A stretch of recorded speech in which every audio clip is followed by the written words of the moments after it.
NIA তদন্তের কাজ শুরু করে দিয়েছে মোথাবাড়ি অশান্তি নিয়ে। আর এনআইএর বুধবার মালদায় তুলকালাম নিয়ে এনআইএ তদন্ত নিয়েও রাজনীতির হাওয়া গরম।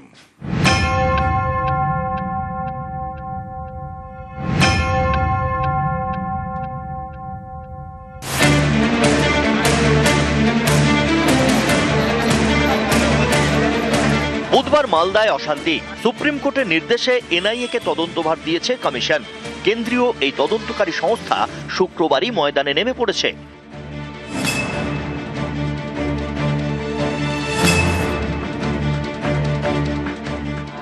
মালদার মোথাবাড়ি বিধানসভা এলাকা, এখানকার কালিয়াচক ২ নম্বর ব্লক অফিসে বুধবার তুলকালাম হয়। এসআইআর নামবাদের প্রতিবাদে ঘণ্টার পর ঘণ্টা ঘেরাও করে রাখা হয় ৭ বিচারককে। মাঝরাতে ফেরার সময়ে ভাঙচুর করা হয় তাদের গাড়ি। দীর্ঘক্ষণ জাতীয় সড়ক অবরুদ্ধ করে রাখা হয়। এই ঘটনায় কড়া সুপ্রিম কোর্ট বৃহস্পতিবার নির্দেশ দেয়। মালদার ঘটনার তদন্তভার সিবিআই অথবা এনআইএ-কে দিতে হবে। কেন্দ্রীয় সংস্থা তদন্ত করে সরাসরি সুপ্রিম কোর্টে রিপোর্ট জমা দেবে। এরপরেই এনআইএ-র হাতে তদন্তভার তুলে দেয় নির্বাচন কমিশন। সেই এনআইএ-র ৬ অফিসারের টিম শুক্রবারই পৌঁছে গিয়েছে মালদায়। তদন্তের নেতৃত্বে এনআইএ-র আইজি সোনিয়া সিং, তিনিও চলে এসেছেন কলকাতায়।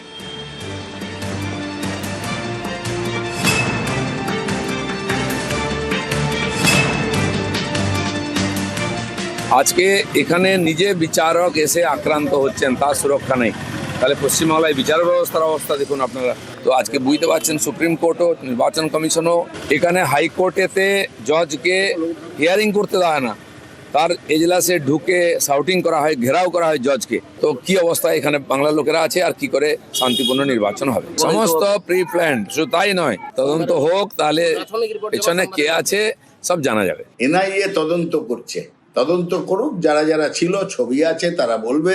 কিন্তু তার সঙ্গে হচ্ছে প্রথম দিন থেকে ইলেকশন কমিশন যেভাবে এই পশ্চিমবঙ্গকে উত্তপ্ত করে তুলেছে, জনরোষের জায়গা করেছে, এবং পরবর্তী ক্ষেত্রে বিজেপি যেভাবে আইএসএফ, হুমায়ুন কবিরের দল ইত্যাদিকে নিয়ে একটা সমাজে বিভাজন করেছে, যার পরিণতি হচ্ছে মোথাবাড়ির ঘটনা।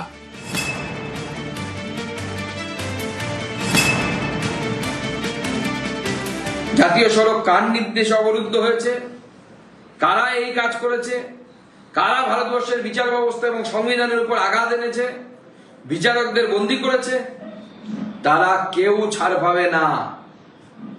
মোদির এনআইএ, আমাদের ভারতবর্ষের এনআইএ, আমাদের ভারত সরকারের এনআইএ নিরপেক্ষ তদন্ত করে প্রত্যেককে যারা অপরাধী তাদেরকে জেলের ভেতরে ঢোকানোর ব্যবস্থা করবে, কেউ আটকাতে পারবে না।